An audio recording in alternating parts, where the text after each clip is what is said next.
morning, ladies and gentlemen. This is the moment where myself and the defense have an opportunity to speak to you directly. It's called our closing statement, our closing arguments. All the evidence that you're going to hear in this case, you've already heard it. It's either sitting right here or it's through testimony that you've already heard. And so my goal here is to just talk a little bit about this case with you and sort of explain the state's perspective and how we have proven beyond a reasonable doubt that Zach Hughes did in fact commit the crimes that he's alleged to have committed.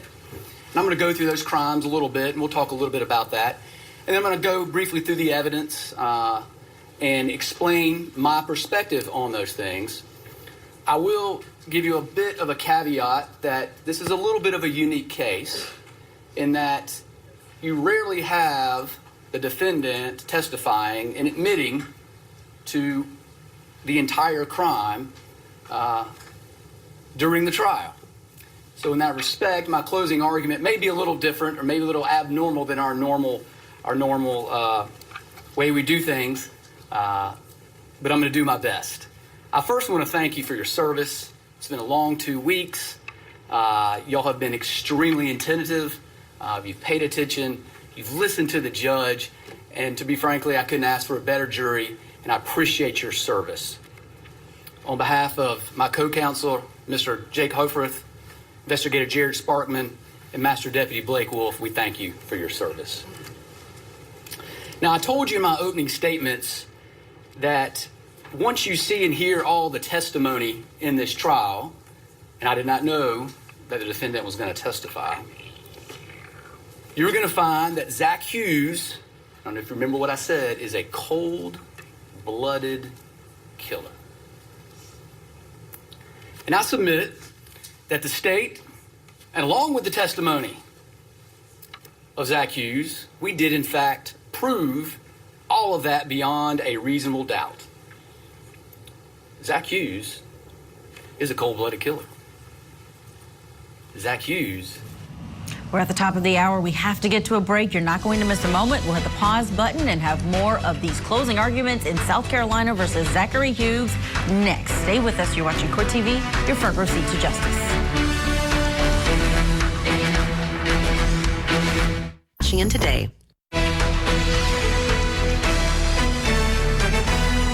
Welcome back to Court TV Live. I'm Julia Janae. Thank you for following along with us this afternoon. We're tracking several major trials here at Court TV. Let's take a look. The big ones in South Carolina. Closing arguments are underway right now in the Petal murder trial for Zachary Hughes. He's accused of brutally stabbing his friend's ex-girlfriend. He admits he did do that, but he said the real reason was something that he is proud of. The jury can't hear a lot of it. We're going in for those closing arguments in just a moment. We're also in California. The state's case continues in the celebrity stylist murder trial, where defendant Monica Cementelli is accused of conspiring with her lover to kill her husband for the insurance money. We're also in Arizona, where testimony is underway in the wife and lover double murder trial for Kimberly LeCount. She's accused of plotting with her husband to kill her spouse and her spouse's parents. And in Texas, a 17-year-old is accused of stabbing his twin sister in the middle of the night, but he says he was sleepwalking and had no idea what he was doing. We'll keep you updated on all of these trials throughout the day, but for now, let's go back to South Carolina to hear more of the state's closing argument. Here's the prosecutor.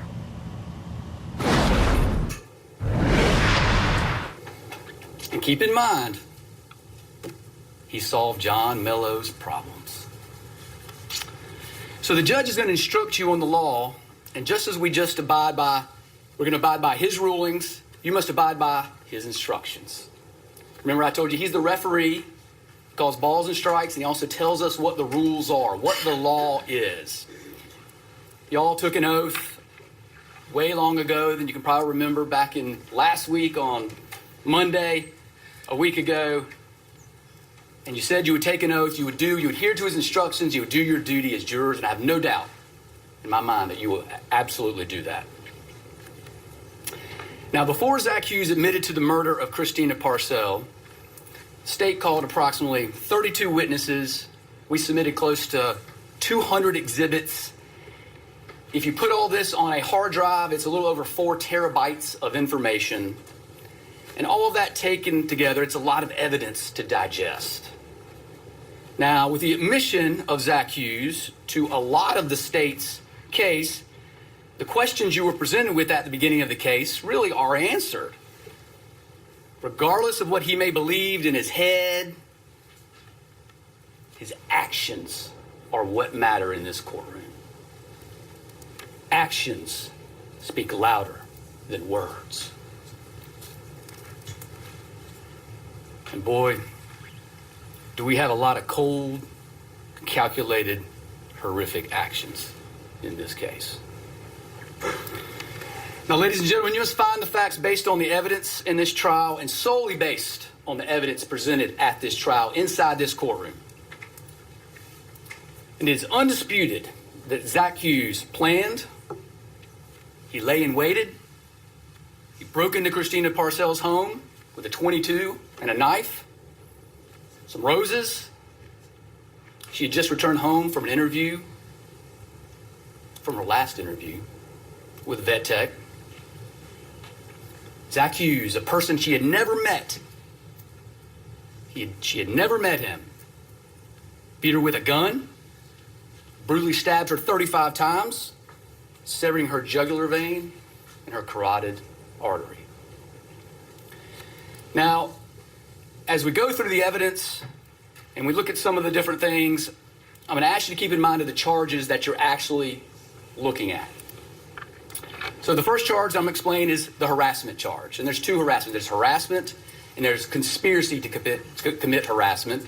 The only difference is the conspiracy requires two or more people joining in to commit the harassment.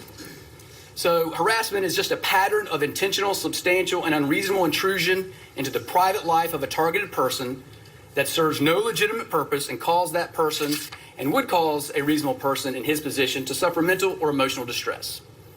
That's related to all those photos and those documents that you saw mailed out. I think there's 7 envelopes full of photos and other documents. You heard testimony about what was in those. Some of them are in evidence, some were just described, because those were pictures of Christina Parcell without any clothes on. So we didn't introduce those so as not to embarrass her or her family. Burglary first.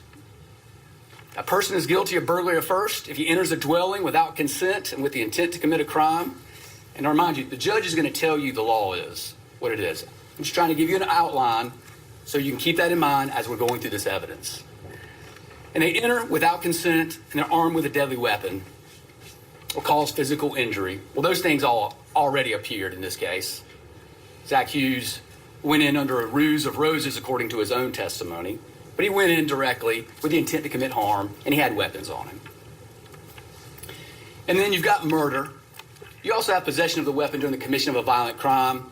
That is, if you used a weapon and you murder somebody, that is the possession of the weapon during that commission of a violent crime. But you have murder, which is the killing of any person with malice aforethought. Malice aforethought. And you're going to hear those words a lot in the judge's instructions.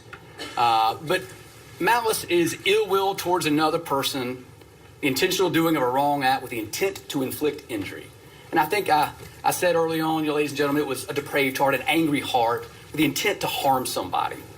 And there's also express malice, meaning it's expressed, it's right there in front of you. And it's shown when there are words of hatred or when someone prepares to do the act. They prepare to go in there. It's called premeditation. Is what you'll hear the judge charge you. Premeditation is preparing to go and harm somebody, like lying in wait, like buying weapons beforehand, by concealing your identity going in there. Those kinds of things are premeditation, things that you do in preparation of the violent act. And if you find those things, and you find the state proved those beyond a reasonable doubt, then you can find the defendant guilty. So, before we get in, let's start with a little background now. You know the players, you know everybody involved in here, you know the victim. You've heard a lot about the victim, Christina Parcell. You've heard a lot about John Mello. You've heard a lot about Zach Hughes. And you've heard a lot about Christina Parcell and John Mello's daughter. So the background, and we're talking the time frame from 2020 October 2020-ish to October 13th, 2021. So we're roughly a time span of 1 year. And what happens throughout that year that leads up to the murder of Christina Parcell? Zach Hughes never talked to Christina Parcell. He didn't know Christina Parcell. He never met Christina Parcell. And everything he knew about Christina Parcell, even according to his own testimony, was told to him by John Mello or shown to him in certain evidence. John Mello was in a nasty custody battle with Christina Parcell. We all know that. He was on his 4th round of custody disputes with Christina Parcell. Keep in mind, and according to the Guardian ad Am, the prior 3 were just as nasty, but they had always been settled where John Mello would have significant custody of their daughter. But in April of 2021, that changed. The tide changed for violation of that order, according to the Italian courts. And he took her to Italy. And Christina Parcell didn't even know about that until she saw a social media post where she realizes my daughter's out of the country, I can't see or talk to her, and she's with her father. Thus, the continuation of this nasty child custody dispute.